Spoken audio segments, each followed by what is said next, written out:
The elevator doors slid open with a soft ding, revealing the 30th floor of Brighton and Cole Investments, one of the most prestigious firms in Chicago. The air smelled faintly of expensive coffee and polished ambition. People moved with purpose: sleek suits, shining shoes, practiced smiles. It was a world built on confidence and first impressions, and that was exactly what Jamal Davis had prepared for. He had spent weeks studying the firm's reports, memorizing financial terms, rehearsing answers in front of the mirror. His suit wasn't new, but it was pressed and spotless. His shoes were clean, his resume crisp, his posture straight. This interview, this chance, was everything. He approached the glass reception desk, where a young white woman looked up from her computer. "Good morning," Jamal said, offering a polite smile. "I'm here for the junior analyst position. Jamal Davis, 10 o'clock with Ms. Summers." The receptionist's eyes flicked over him, then down to her screen.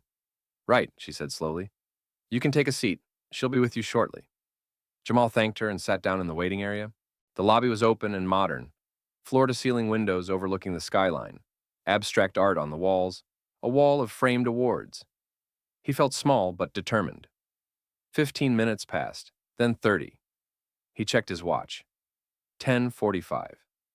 No one had called his name. Across the room, a sharply dressed man, a mid-30s, tall, confident, walked out of one of the conference rooms. His badge read Evan Miller, Senior Recruiter. He was white, well-spoken, and had the casual arrogance of someone who'd never been told no. "Hi, excuse me," Jamal said, standing. "I'm here for the junior analyst interview with Ms. Summers. I think I might have been overlooked." Evan gave him a once-over, the kind of look that scans, judges, and dismisses all in one motion. "Oh," he said, forcing a polite smile. "Right. The position's already been filled." Jamal blinked. "Filled? But the posting just went up last week." "Yeah," Evan said, glancing at his phone. "We had someone more aligned with our culture." Jamal felt his chest tighten. He tried to keep his voice steady. "I see. May I at least leave my portfolio? I think it'll show what I can do." Evan chuckled lightly, not unkindly, just dismissively. "Sure, you can leave it, but honestly, we're looking for candidates with specific experience. You might want to try a smaller firm first." He turned away before Jamal could respond. The receptionist avoided eye contact. Jamal stood there for a moment, clutching his resume, feeling the silence around him grow heavier. Then he nodded quietly, straightened his jacket, and walked toward the elevator. As the doors closed behind him, Evan sighed, shaking his head. "Another one," he muttered under his breath. Downstairs, Jamal stepped out into the bright noon light, but it didn't feel bright at all. His reflection stared back at him from the glass tower. Determined eyes, tired shoulders. He whispered to himself, "One day, they'll have to see me." He didn't know it yet, but that day would come much sooner than anyone expected. Because in less than a week, Evan Miller would walk into the same building for a meeting and freeze when he saw Jamal again. Only this time, Jamal wouldn't be sitting in the waiting area. He'd be sitting at the head of the table. A week later, the same elevator chimed on the 30th floor of Brighton and Cole, but this time, the mood was different. Everyone was buzzing. The company was hosting a private investor meeting, and rumor had it, one of the biggest potential partners in the firm's history was coming in. Evan Miller straightened his tie in the glass reflection by the lobby. He'd been tasked with greeting the investor and helping present the firm's new community growth initiative. It was a huge opportunity. If this deal went through, his name would end up on the executive shortlist. He double-checked the briefing email from Ms. Summers. Investor, Davis Group Holdings. CEO attending in person. 11 a.m., Boardroom A. Davis Group Holdings, he murmured. Never heard of them. The receptionist shrugged. Small but growing fast. Apparently they've been funding tech startups and minority-led firms all over the Midwest. Evan smirked. Great, another social equity project. He said it under his breath, but the sarcasm wasn't subtle. He didn't notice Ms. Summers stepping out of her office. "Evan," she said sharply, "lose the attitude. This investor could triple our quarterly growth." "Yes, ma'am," he said quickly, his practiced charm snapping back into place. At exactly 11, the doors to the boardroom opened. The executives gathered, Ms. Summers, the CFO, several partners, all perfectly poised. Evan stood near the entrance, ready to greet the guest. The door opened again. A tall, confident man stepped in. dressed in a tailored charcoal suit, no tie, but everything about him radiated quiet power. He was young, maybe early 30s, but there was something about his composure, the calm way he looked at everyone, that silenced the room. Evan's polite smile froze on his face. It was Jamal Davis. For a heartbeat, Evan couldn't breathe. His mind flashed back to the waiting room, the uncomfortable conversation, the dismissive tone, the word aligned. Ms. Summers smiled brightly, completely unaware of the history between them. Mr. Davis, welcome. We're honored to have you here. I'm Angela Summers, Head of Recruitment and Investment Strategy. This is my senior recruiter, Evan Miller. Evan swallowed hard, forcing a handshake. Good to meet you again, he said quietly. Jamal's expression was calm, unreadable. He looked down at Evan's hand for a moment before taking it. Likewise. Then, he turned to Ms. Summers with effortless confidence. I appreciate you hosting me. I've been looking forward to discussing this partnership. They all moved to the conference table. Jamal sat at the head of it, his seat, while the others took their places along the sides. The irony wasn't lost on him. As the presentation began, Evan could barely focus. His thoughts were racing. Davis Group Holdings. How had this happened? He remembered Jamal's modest suit, his careful tone, not the picture of a CEO. But as the meeting went on, it became clear that Jamal wasn't a charity case or a token investor. He was brilliant. He spoke about investment strategy, market behavior, and long-term sustainability with precision and clarity that impressed even the senior partners. Every point he made was sharp and measured. He wasn't there to prove anything. He was there to lead. Halfway through, Ms. Summers asked, Mr. Davis, how did you come to start your company?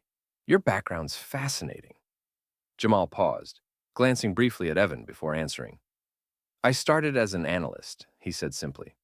But sometimes, when doors close on you, you learn how to build your own. A ripple of quiet laughter moved around the table, except for Evan, who sat frozen in place. When the meeting ended, Jamal stood, shaking hands with the executives. I'll have my team review the numbers, but I think there's potential here, he said. I'll be in touch. He turned to leave, but before walking out, he stopped beside Evan. The others were busy chatting, so no one noticed when Jamal said softly, You were right, Mr. Miller. I wasn't aligned with your culture. I had to create my own. Then he smiled politely and walked out. Evan stood there, speechless, the echo of those words heavier than any reprimand. For the first time in his career, he realized something that didn't appear in any of his firm's reports. Talent doesn't need permission to be seen, and respect can't be measured by who signs the paycheck. The next morning, the offices of Brighton and Cole were filled with nervous energy. The partners were thrilled. The meeting with Davis Group Holdings had gone better than anyone expected. Ms. Summers walked briskly through the hallway, clutching a folder marked Partnership Proposal. But the only person who didn't look excited was Evan Miller. He sat at his desk, staring blankly at his computer screen, the memory of the day before replaying in his mind. Jamal Davis, the same young man he'd brushed off in the lobby, had been sitting at the head of the table like he'd belonged there all along. Calm, confident, brilliant. Evan's stomach twisted with something unfamiliar. Guilt. He'd judged plenty of candidates in his career, mostly by instinct, by presentation, by what he liked to call fit. But now, that word felt like poison. Fit. What he'd really meant was familiar. What he'd really been measuring was comfort. And Jamal Davis hadn't looked comfortable to him. He'd looked different. Now, that difference had a name, a company, and power behind it. Evan, Ms. Summers said, snapping him back to reality. Conference room, now. When he entered, the atmosphere was tense. Around the table sat Ms. Summers, the CFO, and two senior partners. On the large screen was Jamal, joining via video call from his downtown office. Sleek glass walls behind him, sunlight catching the edge of his watch. Mr. Davis, Ms. Summers began smoothly, we've reviewed your proposal. Brighton and Cole is eager to move forward. Your firm's growth and vision align perfectly with ours. Jamal gave a polite nod. I appreciate that, Ms. Summers. I do think we can work together. But before we finalize anything, I'd like to talk about something else. Something a little more personal. The room went still. He continued, calm but deliberate. When I came to your building last week, I wasn't wearing this suit. I wasn't announced as an investor. I was a job applicant, a young man looking for an opportunity. I sat in your lobby for almost an hour before someone told me the position was filled. Evan's throat went dry. Ms. Summers blinked, confused. You, you applied here? Yes, Jamal said evenly. And I was told I wasn't the right fit, that I should try somewhere smaller. The silence that followed was suffocating. Even through the screen, Jamal's words carried weight. Ms. Summers turned slowly toward Evan. Is that true? Evan's face flushed red. He opened his mouth but couldn't find words. I didn't know. Jamal raised a hand gently. You don't have to explain. I just wanted to make something clear. The people you overlook aren't always the ones without potential. Sometimes they're just waiting for a seat at the table. No anger, no accusation, just truth. Calm, direct, undeniable. He leaned forward slightly. So, before I sign anything, I need to know that Brighton and Cole stands for more than numbers and profit. I want to know that you see people, not profiles. Ms. Summers straightened, her face pale but professional. Mr. Davis, I assure you, we take diversity and inclusion very seriously. Jamal smiled politely, but there was no warmth in it. I've read your statement on inclusion. Words are easy. Culture is harder. He paused, then added quietly, I'm not here for apologies. I'm here for change. If we partner, it's not just business. It's accountability. Then he looked directly at Evan. And growth. For a long moment, Evan met his gaze, unable to look away. Something shifted in him, something heavy and sharp. It wasn't shame alone, it was realization. When the call ended, the room was silent. Ms. Summers finally spoke, her tone soft but edged. Evan, I think you should take a few days off. He nodded weakly. Yeah, he whispered. I think I should. That evening, as the office lights dimmed, Evan stood by the window, looking out over the city skyline. Below him, people hurried through the streets, some chasing opportunity, others just trying to be seen. He thought of Jamal's face, the quiet steadiness in his voice, the way he'd turned rejection into power. For the first time in a long time, Evan didn't feel superior. He felt small, but also, maybe, teachable, because he finally understood that respect isn't about who sits at the head of the table. It's about how you treat those still waiting by the door.